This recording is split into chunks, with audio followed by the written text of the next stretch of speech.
नमस्कार. पुन्हा एकदा आपल्या सर्वांचं गुरुकुल एओके क्लासेसमध्ये सहर्ष असं स्वागत. आपण मागच्या 2-3 दिवसापूर्वी जी टीईटी ची बॅच लॉन्च केली होती त्यामध्ये अंकगणित हा विषय आहे आणि त्या अंकगणित या विषयामध्ये 2 उपघटक आहेत, एक म्हणजे गणित आणि एक म्हणजे बुद्धिमत्ता. असं 2 उपघटकांवरती आधारित तुम्हाला त्या टीईटीच्या पेपरमध्ये 30 प्रश्न येणार आहेत बघा. त्याबद्दल आपण काय बघतोय, त्या बुद्धिमत्ता हा घटक आपण त्या ठिकाणी आज बघणार आहोत. त्या बुद्धिमत्ता या घटकामध्ये कोणता टॉपिक आहे तर तो असणार आहे वर्णमाला हा टॉपिक. चला बघूयात पुढील प्रश्न.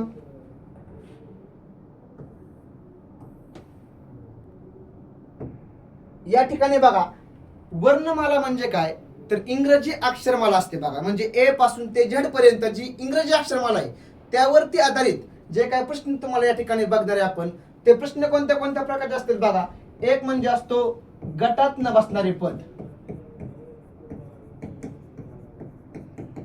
दुसरा टॉपिक असतो समसंबंध या टॉपिक वरती आधारित. तिसरा टॉपिक असतो तो क्रम वरती आधारित. म्हणजे या 3 उपघटकांवरती आधारित ही वर्णमाला आपल्याला या ठिकाणी बघायची आहे.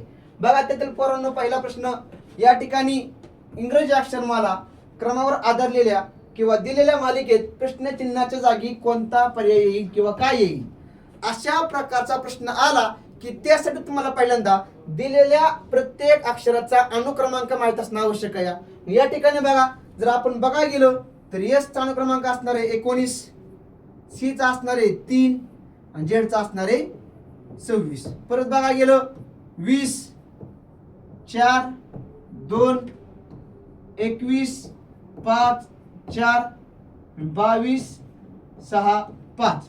आता बघा, जर हे तुम्हाला अनुक्रमांक तुम्ही काढलं तर काय करायचं, या पहिल्याचा संबंध पहिल्या लावायचा, दुसऱ्याचा दुसऱ्याशी लावायचा. या प्रकारे जर बघायला गेलं तर 19 अधिक 1 होतंय 20, 20 अधिक 1 होतं 21, 21 अधिक 1 22. यानुसार मग प्रत्येक ठिकाणी 1 1 ने वाढ झाली आहे. त्यामुळे 22 अधिक 1 करा, उत्तर येईल तर 23. पुढे बघा, आता या ठिकाणी बघा 3 चा 4 संबंध काय लागलाय तर 1 ने वाढलंय. 4 चे 5 ला 1 वाढ, 5 ते 6 ला 1 वाढ, म्हणजे 6 नंतर 1 वाढ असणार 7. आणि 6 नंतर काय म्हटलं ह्यांनी बघा पुढे 26 आहे. या ठिकाणी 26 च 2 आलं, याचा अर्थ 2 ने वाढ झाली. या 2 च 4 झाले, 2 ने वाढ, आणि 4 च 2 ने म्हणलं की या ठिकाणी यायला पाहिजे 6. पुढे मग 6 च काय होईल 8 होईल, म्हणजे या ठिकाणी यायला पाहिजे 8. 23 म्हणजे असणार डब्ल्यू, 7 म्हणजे असणार जी आणि 8 म्हणजे असणार एच. डब्ल्यू जी एच आपला येणारा पर्याय क्रमांक 3. बघूयात पुढील प्रश्न.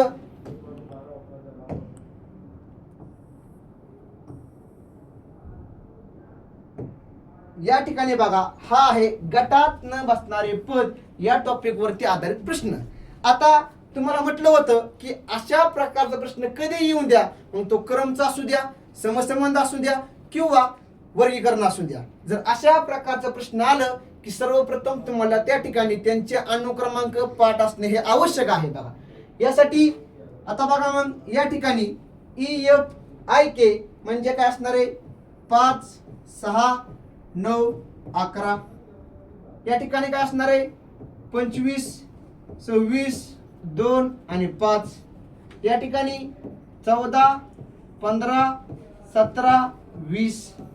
या ठिकाणी 3, 4, 6, 9. आता गटात न बसणारे पद म्हणजे काय असतं तर या 4 पर्यायांपैकी तिघांचा काहीतरी एक संबंध असतो बघा, आणि चौथा हा भिन्न असतो. मग या ठिकाणी जर आपल्याला संबंध काढायचा असेल तर संबंध काय आहे बघा. या ठिकाणी तर या ठिकाणी 1 ने वाढ, 3 ने वाढ आणि 2 ने वाढ आहे. या ठिकाणी बघा 1 ने वाढ, 2 ने वाढ, 3 ने वाढ. या ठिकाणी 1 ने वाढ, 2 ने वाढ, 3 ने वाढ. या ठिकाणी 1 ने वाढ, 2 ने वाढ आणि 3 ने वाढ. याचा अर्थ 4 पर्यायांपैकी तिघांचा काहीतरी संबंध जुळला पाहिजे. मग इथे या ठिकाणी संबंध जुळला आहे. अधिक 1 अधिक 2 आणि अधिक 3, अधिक 1 अधिक 2 अधिक 3 अधिक 1 अधिक 2 अधिक 3. या ठिकाणी 3 गट एक समान आहेत आणि 1 हा भिन्न आहे, म्हणजे पर्याय क्रमांक 1. बघूयात पुढील प्रश्न.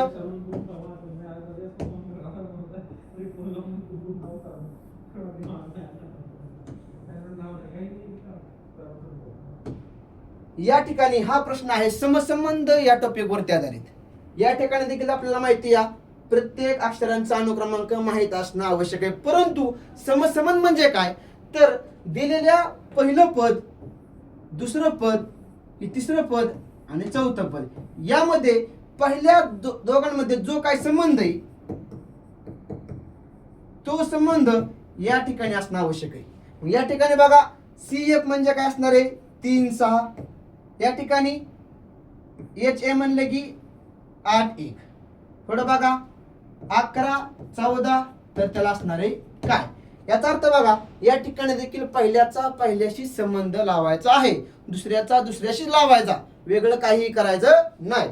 मग या ठिकाणी जर 3 बघितलं या ठिकाणी 8 आहे तर 3 अधिक 5 होईल 8 आणि 6 आणि 1 चा संबंध काय लागतोय -5. म्हणजे पहिल्या पदांमध्ये अधिक 5 होतंय आणि दुसऱ्या पदांमध्ये -5 होतं. या जो काय संबंध या ठिकाणी लागलाय तो संबंध पुढच्या पदामध्ये आवश्यक आहे.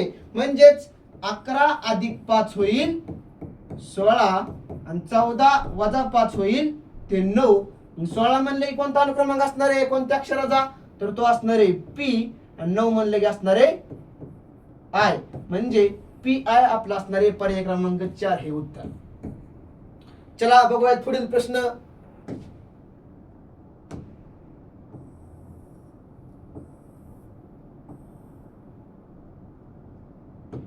या प्रश्न काय दिलाय बघा.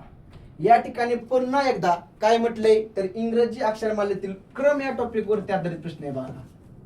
पण तुम्हाला सांगितलंय बघा क्रम वरती आधारित आला की पहिल्यांदा अनुक्रमांक मांडून घ्या.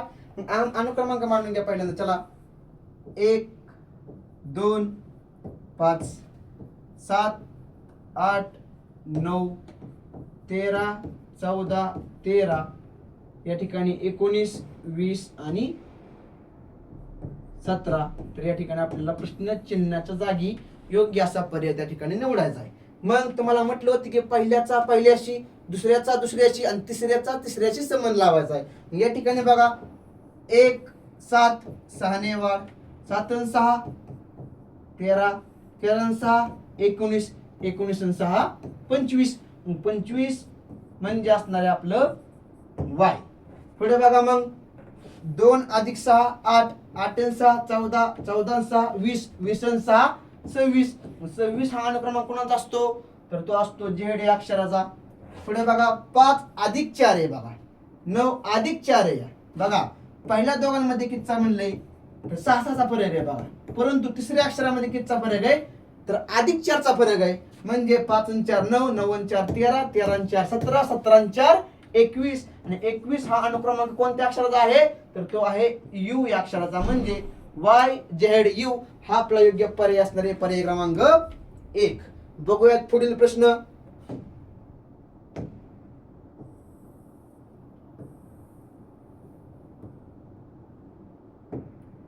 समसंबंध या टॉपिक वरती आधारित प्रश्न आहे बघा. या ठिकाणी काय म्हटलंय MOQ ला PRU आणि KMO ला काय. तर पहिल्यांदा यांचा अनुक्रमांक मांडून घ्या. 13 15 17 त्याला काय म्हटलंय 16 18 21 11 13 15 ला काय. तुम्हाला मागील प्रश्नामध्ये सांगितलं होतं की समसंबंध यावरील प्रश्न जर आला तर त्या ठिकाणी पहिल्या दोघांमध्ये जो काही संबंध आहे तो संबंध पुढील दोघांमध्ये दिसला पाहिजे. मग पहिल्यांदा दिलेल्या दोन पदामधला आपण संबंध काढू. या ठिकाणी बघा 13 अधिक 3 16 15 अधिक 3 18 परंतु 17 अधिक 4 केले. म्हणजे पहिल्या आणि दुसऱ्या पदामध्ये काय संबंध लागलाय तर तो संबंध लागलाय अधिक 3 आणि अधिक 4.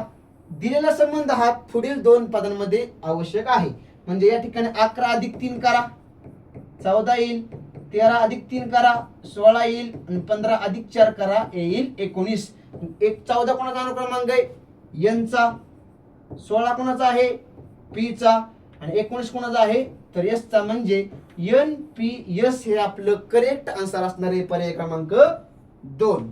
बघूयात पुढील प्रश्न.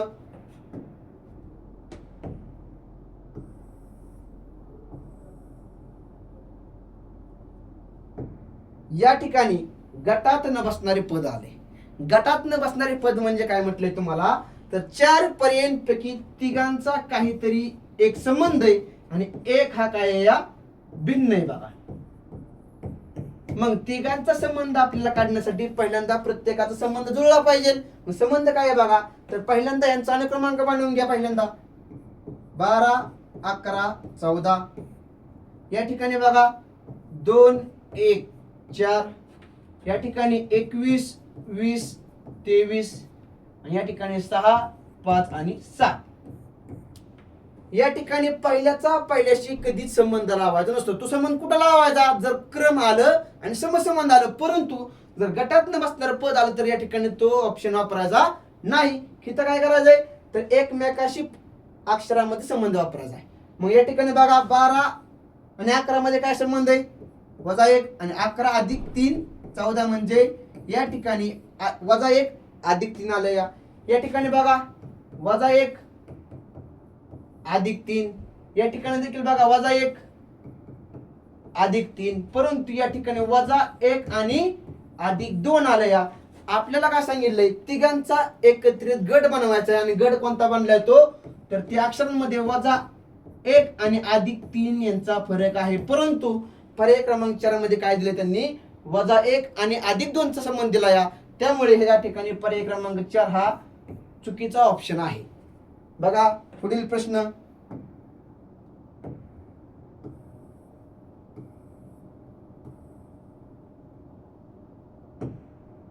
चला पाहूयात पुढील प्रश्न. या ठिकाणी पुन्हा एकदा प्रश्न विचारलाय बघा, कशावरती, क्रमवरती आधारित प्रश्न. तुम्हाला माहिती या ठिकाणी पहिल्याचा पहिल्याशी, दुसऱ्याचा दुसऱ्याशी आणि तिसऱ्याचा तिसऱ्याशी संबंध लावायचा आहे. परंतु पहिल्यांदा त्यांचा अनुक्रमांक मांडून घ्या. या ठिकाणी बघा A म्हणजे 1, Y म्हणजे 25, C म्हणजे 3. या ठिकाणी D म्हणजे 4, F म्हणजे 22, F म्हणजे 6. या ठिकाणी बघा G म्हणजे 7, S म्हणजे 19 आणि I म्हणजे असणारे 9. तर या ठिकाणी आपल्याला पुढील पद काढायचंय. मग पहिल्याचा जर पहिल्याशी संबंध लावा गेलं तर बघा या ठिकाणी 1 अधिक 3 होणार आहे 4, 4 अधिक 3 7, 7 अधिक 3 म्हणजे पहिल्यामध्ये 3 चा फरक आहे, दुसऱ्यामध्ये 3 चा फरक आहे, तिसऱ्यामध्ये बी 3 चा फरक पाहिजे ना. परंतु या ठिकाणी कमी होते का जास्त होतंय, तर या ठिकाणी 3 ने वाढ होते. याचा अर्थ पुढे बी वाढ करा म्हणजे 7 अधिक 3 होईल 10. पुढे बघा 22 आणि 25. या ठिकाणी देखील फरक 3 चा आहे. परंतु 22 वरून 25 वरून 22 ला गेलं याचा अर्थ 3 ने कमी झाले ना. पुढे 22 19 3 ने कमी, या ठिकाणी देखील 19 च करा 3 ने कमी होईल ते येईल 16. पुढे बघा आता या ठिकाणी 3 च 3 अधिक 3, 3 अधिक 3 6, 6 अधिक 3 पुन्हा आलं 9 आणि 9 अधिक 3 होईल 12. म्हणजेच 10 16 आणि 12 हे अनुक्रमांक कोणत्या कोणत्या अक्षरांचा आहेत, तर 10 असणारे जे या अक्षराचा, 16 असणारे पी या अक्षराचा आणि 12 असणारे तो एल अक्षराचा म्हणजे जे पी एल. पर्याय क्रमांकाचे उत्तर असणारे 1. बघूयात पुढील प्रश्न.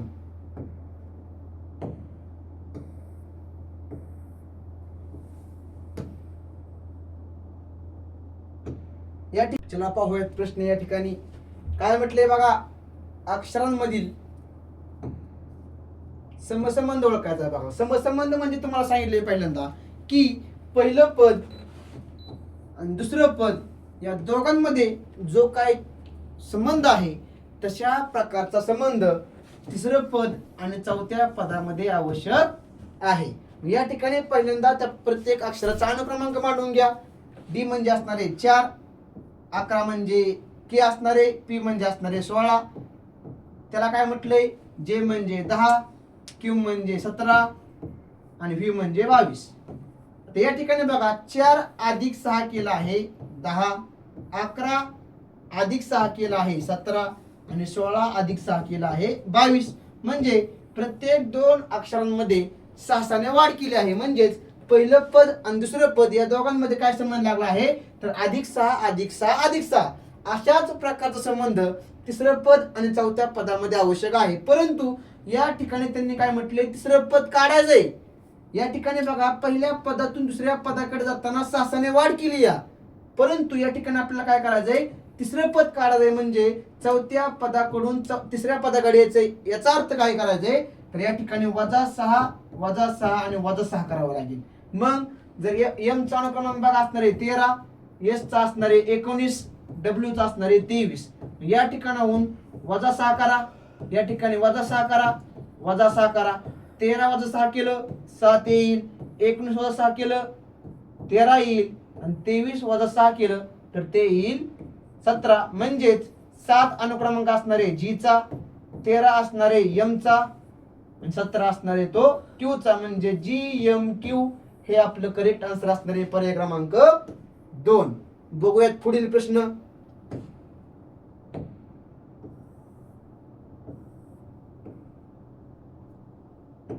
या ठिकाणी काय म्हटलंय गटात न बसणारे पद काढा. म्हणजे 4 पर्यायांपैकी तिघाचा एक गट बनवायचा आहे आणि चौथा पर्याय हा वेगळा करायचा आहे. मग पहिल्यांदा या प्रत्येक अक्षरांचं काय करायचं अनुक्रमांक मांडून घ्या. या ठिकाणी असणारे 6, h म्हणजे 8, d म्हणजे 4, या ठिकाणी 21, 23, 20, n म्हणजे असणारे 14, p म्हणजे 16, l म्हणजे 12, q म्हणजे 17, s म्हणजे 19 आणि o म्हणजे 15. या ठिकाणी बघा मग आता +2 - 4, +2 - 3, +2 - 4, +2 - 4. याचा अर्थ 4 पर्यायांपैकी तिघाचा एक गट बनलाय बघा. जो गट आहे +2 आणि -4 चा. या ठिकाणी देखील आहे बघा +2 - 4, या ठिकाणी आहे +2 - 4. याचा अर्थ 4 पर्यायांपैकी 3 हे पर्याय एका गटामध्ये बसलेले आहेत, परंतु +2 आणि -3 हा पर्याय या ठिकाणी बसत नाही. याचा अर्थ UWT हा आपला ऑप्शन काय चुकलेला आहे. बघूयात पुढील प्रश्न.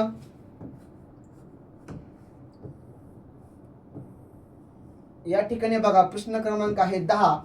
इंग्रजी वर्णमाला यावरती आधारित परंतु क्रमवरती असणारा प्रश्न हा.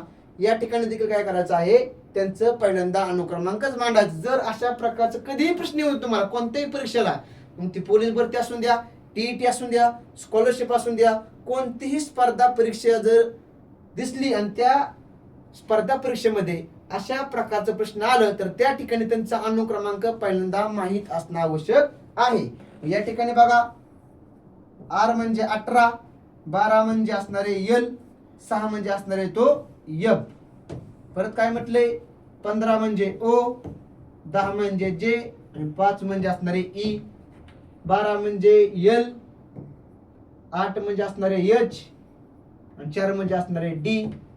पुढे 9 म्हणजे असणारे I, 6 म्हणजे असणारे F आणि 3 म्हणजे असणारे C आणि शेवटचं तुम्हाला पद या ठिकाणी काढायचं आहे.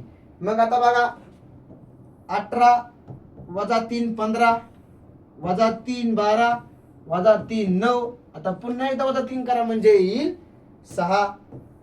या ठिकाणी बघा 12 - 2, 10 - 2, 8 - 2 म्हणजे पुढे -2च करा ते येईल 4. या ठिकाणी बघा 6 - 1, 5 - 1, 4 - 1, 3 - 1 करा ते येईल 2. म्हणजे 6 अनुक्रमांक असणारे F या अक्षराचा, 4 असणारे तो D अक्षराचा आणि 2 असणारे तो B चा. म्हणजे FDB पर्याय क्रमांक असणार याचं उत्तर 4.